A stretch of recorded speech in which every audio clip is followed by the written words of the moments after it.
Bismillahirrahmanirrahim. Assalamualaikum warahmatullahi wabarakatuh. Alhamdulillahi rabbil alamin. Wassalatu wassalamu ala asrafil anbiya'i wal mursalin wa ala alihi wa ashabihi faman tabi'ahum bi ihsanin ila yaumiddin, amma ba'd. Untuk pelajaran IPA, klasifikasi materi dan perubahannya, kita lanjutkan ke sifat fisika dan sifat kimia. Nah, di sini sebelum kita masuk ke pembahasan sifat fisika dan sifat kimia, nah di sini dalam suatu materi itu memiliki sifat yang dibedakan menjadi dua, yaitu sifat ekstensif dan sifat intensif. Nah, itu bisa kalian lihat di buku modul kalian. Sifat ekstensif itu merupakan sifat zat yang dipengaruhi oleh jumlah materi atau ukuran zat. Nah, contohnya itu seperti volume, panjang, massa, dan berat. Jadi, semakin banyak zat, maka massanya semakin besar. Demikian juga dengan yang lainnya. Sedangkan sifat intensif yaitu yang dipengaruhi oleh jumlah materi atau ukuran zatnya. Nah, di situ contohnya itu seperti warna. Nah, di situ ada warna pada emas batangan murni. Di situ meskipun massa dan volumenya berbeda, maka warnanya sama, yaitu kuning keemasan. Nah, selain itu, sifat intensif itu seperti bau, rasa, kekerasan, dan kelarutan. Nah, kemudian selain sifat materi yang tadi, itu dapat dibedakan menjadi perubahan yang terjadi, yaitu berdasarkan sifatnya, yaitu sifat fisika dan sifat kimia. Nah, di sini ada gambar. Kira-kira manakah yang termasuk sifat fisika dan manakah yang termasuk sifat kimia? Nah, di sini contohnya ada gambar titik leleh. Ini ada suatu zat, kemudian di sini ada pengukurnya. Titik didih, mudah membusuk. Ini bak air yang keruh. Terus kemudian kekentalan, misalnya pada susu kental manis.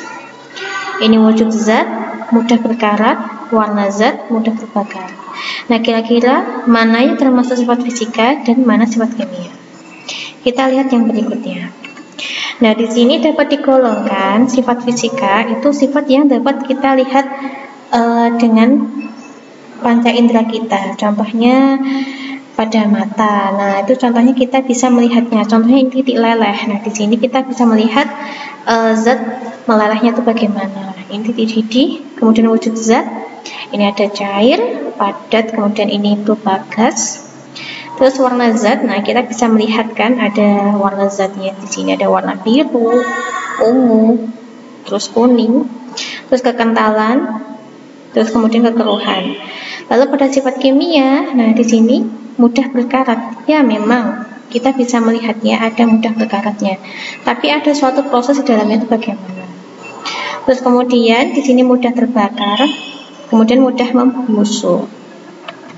Nah, kita akan bahas satu persatu tentang sifat fisika dan sifat kimia. Kita bahas ke sifat. Oh iya, ini definisinya dulu ya. Tadi kita sudah melihat contoh-contoh yang termasuk yaitu sifat fisika maupun sifat kimianya. Nah, di sini apa sih maksud sifat fisika dan sifat kimia? Nah, sifat fisika itu berkaitan dengan penampilan atau keadaan fisik. Maksudnya fisik itu adalah fisik suatu zat. Nah, jadi dapat diamati melalui panca indera tanpa mengubah susunan materi. Lalu sifat kimia itu berkaitan dengan reaksi kimia atau perubahan kimia yang dialami suatu zat. Nah, di sini yang pertama tentang sifat fisika, kita masuk ke wujud zat. Jadi wujud zat itu ada 3 macam. Ada padat, ada cair, ada gas. Nah, di sini susunannya itu berbeda-beda. Molekul zat padat itu susunannya lebih rapat. Sedangkan molekul zat cair itu agak lebih renggang daripada yang padat. Sedangkan untuk gas, nah ini sangat renggang sekali. Nah, dia dapat berubah-ubah. Nah, di sini berdasarkan ukurannya, kalau padat itu bentuknya tetap, sedangkan zat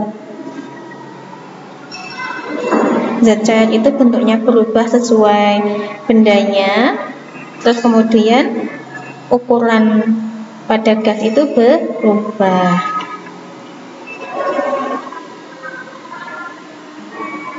Nah, di sini wujud zat itu dapat berubah jika ada perubahan suhu. Misalnya ada air, jika suhunya panas, dia akan menguap. Nah, menguap itu menjadi gas, kemudian berubah lagi menjadi air. Nah, nanti menguap, kemudian mengembun. Kemudian ini pada warna zat. Nah, di sini warna zat itu merupakan sifat fisika karena dapat diamati secara langsung. Nah, contohnya di sini ada warna jus. Apa ini jus jeruk warnanya orange. Ini ada jus strawberry warnanya merah. Nah, kita lihat warnanya saja. Nah, di sini ada warna beberapa unsur. Ini klorin Cl2. Itu warnanya putih. Br2 atau bromium itu warnanya merah, iodida itu warnanya agak keungu-unguan. Nah, ini warna unsur. Kemarin kita sudah belajar tentang unsur yang kita susun di sistem periodik unsur. Kemudian sifat fisika yang berikutnya yaitu ada titik didih. Nah, titik didih itu adalah suhu pada saat zat cair itu mendidih. Nah, pada saat mencapai titik didih itu, nah suhu saat terjadi kesetimbangan tekanan antara zat dan cair dan uap. Maksudnya di sini titik didih itu merupakan suhu saat terjadinya kesetimbangan tekanan antara zat cair dan uap. Nah, di sini apa sih sebenarnya yang terjadi ketika suatu zat mendidih? Pernahkah kalian melihat ibu kalian memasak air? Nah, di situ air ketika dimasak, nah itu kan mengalami mendidih. Nah, ketika kalian masukkan termometer atau alat pengukur suhu pada saat air mendidih, itu suhunya itu 100 derajat Celcius dan tidak akan mengalami peningkatan. Jadi meskipun sampai air itu habis, nah di situ titik didihnya itu hanya 100 derajat Celcius. Nah, di situ yang merupakan tadi pengertiannya suhu saat terjadinya kesetimbangan tekanan antara zat cair dan uap. Jadi tetap 100 derajat Celcius. Nah, di sini kita bahas ke titik leleh. Apa bedanya titik leleh sama titik didih? Kalau titik didih tadi itu ketika suatu zat mendidih, sedangkan titik leleh yaitu suhu ketika zat padat berubah menjadi cair. Nah, bedanya gitu, seperti pada air. Nah, air di sini pada saat es itu mencair, suhunya adalah 0 derajat Celcius karena dia padat menjadi cair, jadi dia mengalami pelelehan. Sedangkan asam cuka itu titik lelehnya pada suhu 15 derajat Celcius. Jadi beda ya antara titik didih sama titik leleh. Kalau titik didih dia itu mencapai suatu mendidih. Nah, suhu air itu 100 derajat Celcius. Sedangkan untuk titik lelehnya yaitu di mana air itu berubah menjadi es. Nah, esnya itu mencair. Nah, di situ titik lelehnya adalah 0 derajat Celcius. Untuk asam cuka 15 derajat Celcius. Nah, kemudian sifat fisika berikutnya yaitu ada kemagnetan. Nah, kemagnetan di situ ada benda yang bersifat magnetik dan benda yang bersifat non-magnetik. Di mana benda magnetik itu adalah benda yang dapat ditarik oleh magnet. Nah, contohnya di sini ada magnet U menarik paku-pakunya. Sedangkan benda non-magnetik yaitu benda yang tidak dapat ditarik oleh magnet. Nah, jadi kalau misalnya kalian dekatkan benda yang terbuat dari plastik, kalian dekatkan magnet, nah itu tidak dapat tertarik. Nah, itu bersifat non-magnetik. Nah, di sini contohnya benda-benda yang dapat ditarik oleh magnet itu adalah benda-benda yang logam. Nah, di sini adalah pengertian kemagnetan, yaitu suatu kemampuan suatu benda untuk menarik benda lain yang berada di dekatnya. Terus pada dasarnya kemampuan benda untuk menarik benda lain itu dibedakan menjadi dua. Nah, tadi kita sudah sebut, yaitu benda magnet dan benda non-magnet. Nah, di sini kita bisa melihat beberapa kegunaan magnet di sekitar kita. Contohnya pada pembuatan kompas. Terus kemudian menghasilkan gambar pada layar televisi dan monitor komputer. Nah, itu di dalam televisi maupun komputer itu, jika kalian bongkar, di situ ada magnetnya. Terus bisa juga membuat kartu ATM dan kartu kredit. Nah, pada ATM itu juga memanfaatkan magnet. Terus pada generator. Nah, di sini kita masuk ke dalam massa jenis. Sebelum kita bahas ke massa jenis, pernahkah kalian minum air es atau es teh? Nah, esnya itu mengapung di dalam air. Sebabnya itu apa? Nah, kita bahas di sini. Di sini kita akan membahas tentang massa jenis. Nah, massa jenis itu diartikan sebagai kerapatan suatu zat, yaitu perbandingan antara massa zat dengan volumenya, sehingga dapat dirumuskan. Ini itu dibaca Rho, massa jenis sama dengan massa dibagi volume. Rho sama dengan M per V. Nah, tadi ada pertanyaan, mengapa esnya itu mengapung dalam air? Nah, karena massa jenisnya itu lebih ringan daripada air. Nah, sedangkan di sini pada paku dan kayu dengan volume yang sama, namun massa jenisnya berbeda. Nah, ketika kalian masukkan paku dan kayu di dalam air, paku itu lebih berat daripada kayu. Coba, kenapa lebih berat? Nah, kalau kita masukkan dalam air, pasti kayunya dia mengapung, sedangkan pakunya dia akan tenggelam, sehingga massa jenis dari paku itu lebih besar daripada kayu. Nah, di sini adalah angka-angka massa jenis pada suatu zat. Ini pada platina, emas, timbal, perak, tembaga, besi, aluminium, dan seterusnya. Nah, di sini semakin besar massa jenisnya, maka kalau kita masukkan kepada massa jenis yang lebih ringan, maka dia lebih tenggelam, gitu ya. Kayak tadi contoh es batunya mengapung pada air, bisa juga contoh paku dan kayu yang ketika dimasukkan air. Terus kemudian sifat fisika yang berikutnya yaitu kekeruhan atau turbidity. Nah, kekeruhan itu contohnya misalnya kalian masukkan tepung ke dalam air. Nah, kalian masukkan pasti airnya yang awalnya jernih itu menjadi keruh. Nah, di sini kekeruhan itu terjadi pada zat cair. Nah, dia itu disebabkan adanya partikel suspensi yang halus. Contohnya yang tadi tepung yang dimasukkan ke dalam air. Nah, suspensi dalam cairan itu memiliki konsentrasi dan kepekatan yang berbeda sehingga terjadi kekeruhan. Terus kemudian sifat fisika yang berikutnya yaitu kekentalan atau viskositas. Nah, coba kalian amati antara madu dan minyak. Nah, kira-kira kental mana? Pasti kental madu, iya.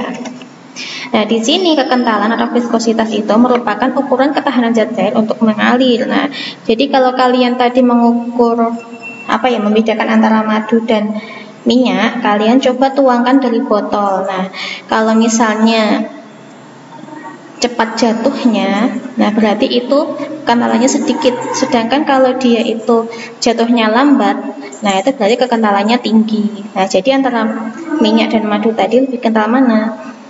Pasti madu kan, ya. Nah, di sini alat untuk mengukur viskositas atau kekuatan mengalir zat cair itu disebut viskometer. Nah, di sini ada rumusnya. Indeks viskositas itu floret cairan dibagi floret air. Nah, kemudian angka indeks viskositas itu jika lebih dari 1, maka viskositasnya di atas viskositas air. Namun, jika itu kurang dari 1, maka viskositasnya di bawah viskositas air. Semakin rendah viskositas suatu fluida itu adalah suatu cairan, nah maka semakin besar juga pergerakan dari fluida tersebut. Nah, kayak tadi antara madu dan minyak.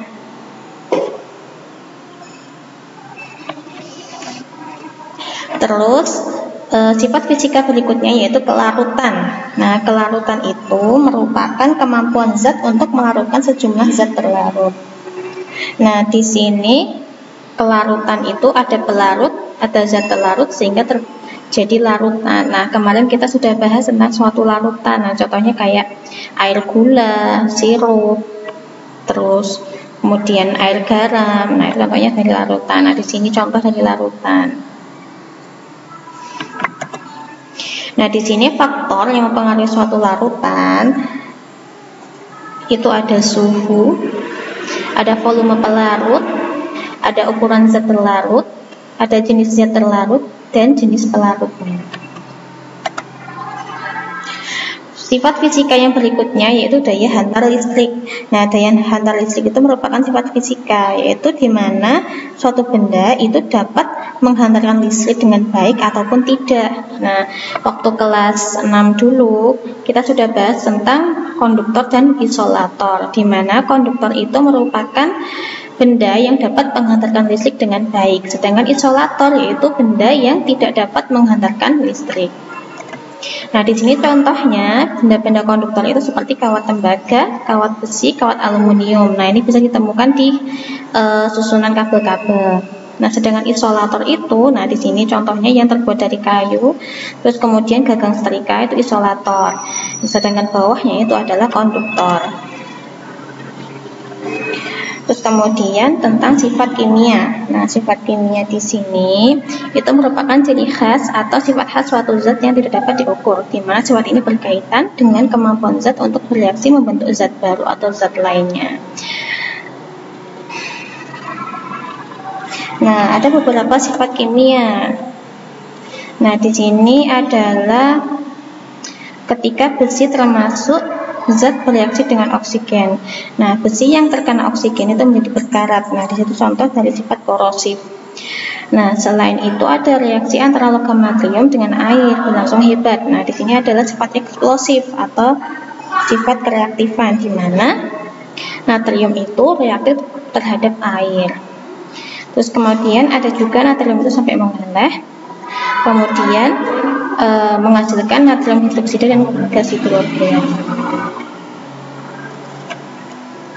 Nah, di sini contoh dari paku yang ketika kalian letakkan di luar ada udara, ada air. Nah, lama-lama pakunya menjadi berkarat. Nah, di situ adalah sifat korosif atau perkaratan, yaitu rusaknya logam oleh pengaruh lingkungan, di mana ada oksigen dan kelembapan. Terus kemudian kalian pernah nggak lihat suatu simbol di SPBU? Nah, contohnya seperti ini, bahwa di dekat SPBU itu adalah mudah terbakar. Demikian juga pada kemasan berbagai keperluan rumah tangga. Nah, mudah terbakar itu adalah kecenderungan suatu zat untuk terbakar. Nah, contohnya zat yang mudah terbakar itu adalah fosfor. Nah, makanya fosfor itu merupakan bahan yang digunakan untuk membuat korek api. Terus kemudian kereaktifan. Nah, kereaktifan itu merupakan kemampuan suatu zat itu bereaksi dengan zat lain. Nah, contohnya kayak tadi natrium yang bereaksi dengan air. Nah, di buku kalian itu gas hidrogen yang sangat reaktif terhadap oksigen, sehingga dia digunakan sebagai pengisi gas pada balon udara. Terus kemudian menjadikan ledakan. Nah, ini adalah contohnya, ada natrium, dia dikasih air. Nah, itu jadi meledak seperti ini. Jangan coba-coba ya. Nah, di sini pengertiannya kereaktifan itu adalah kecepatan suatu zat kimia untuk mengadakan reaksi kimia yang hebat, bahkan dapat menimbulkan kebakaran. Nah, di sini ciri-ciri reaktif itu adalah pada keadaan normal tidak stabil, namun menyebabkan perubahan tanpa peledakan. Nah, jika dicampur dengan air itu menimbulkan ledakan, menghasilkan gas, uap atau asap beracun. Terus kemudian limbah sianida, sulfida atau amoniak yang pada kondisi pH antara 2 dan 12,5 itu menghasilkan gas, uap atau asap. Terus mudah meledak atau bereaksi pada suhu dan tekanan standar. Nah, di sini adalah suhu normal dan tekanannya normal. Terus kemudian menyebabkan kebakaran karena melepas atau menerima oksigen atau limbah organik peroksida yang tidak stabil dalam suhu tinggi. Nah, di sini faktor-faktor yang menyebabkan suatu reaktifan itu ada jenis zat, jumlah zat yang dilarutkan, luas permukaan, suhu, pengadukan, adanya katalis. Nah, katalis itu adalah suatu zat yang dapat memicu percepatan suatu reaksi. Terus kemudian sifat fisika berikutnya itu toksisitas. Nah, toksisitas itu merupakan tingkat merusak atau beracunnya suatu zat jika dipaparkan terhadap makhluk hidup. Nah, biasanya kita jumpai kalau zat itu beracun, nah seperti ini, ada tanda silangnya.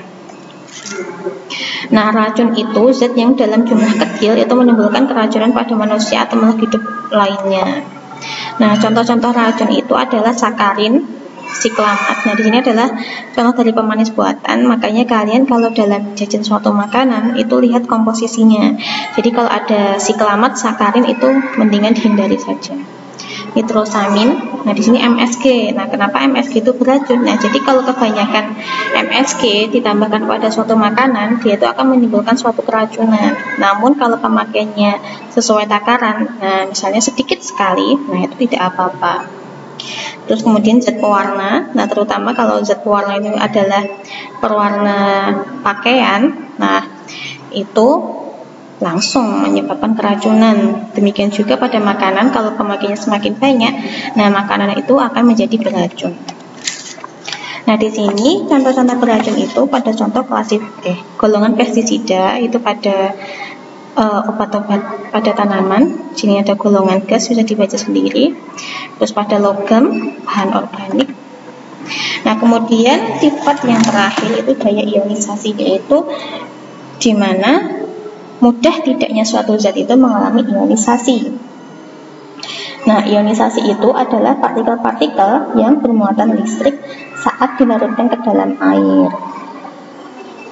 Nah, di situ ada beberapa contoh sifat fisika dan sifat kimia yang dapat dimanfaatkan dalam kehidupan sehari-hari. Itu bisa dibaca sendiri ya.